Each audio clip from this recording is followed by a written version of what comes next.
Asseyez-vous, je vous en prie. Prenez votre temps. Respirez. Regardez le paysage qui s'étale devant vous. Ce champ, les maisons, l'horizon avec les fameux terris tout au fond. Tout est tellement calme et paisible. Asseyez-vous, je vous assure que c'est mieux. Un champ comme tous les autres, n'est-ce pas? Pourtant, il conserve ses mystères. Tout le monde dans le village de Mont-Saint-Aldegonde en a eu vent de ces mystères, mais personne n'ose en parler. Pourquoi? Pour quelle raison? Par peur? Et par peur de quoi en fait? Ces questions restent sans réponse. Mais je sens que vous aimeriez en savoir plus. Il y a quelques années de cela, 2 individus ont été aperçus sur ce champ.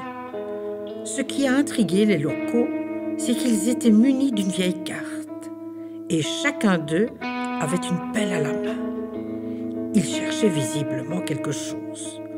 Personne ne les connaissait. Ils arrivaient le matin et repartaient au coucher du soleil.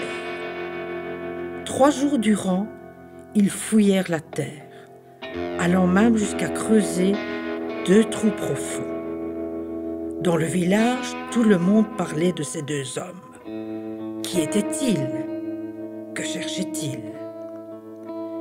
Et du jour au lendemain, ils disparurent. Une femme du village, connue pour être intrépide et excessivement curieuse, se rendit sur le champ afin de rechercher d'éventuels indices susceptibles d'éclaircir le mystère. Hélas, la femme ne trouva rien. Mais parfois, il faut se placer sur le périmètre pour mieux appréhender le centre. Et la femme décida donc de s'asseoir ici, exactement là où vous êtes. C'est alors qu'elle remarqua la présence d'un petit carnet noir sous le banc. Elle l'ouvrit, les mains tremblantes. Les pages étaient entièrement couvertes d'annotations concernant les faits les plus insolites survenus dans la région. Les tribulations de la troupe des Biscayens, sorte de gitans qui savaient lire l'avenir dans les astres et les lignes de la main.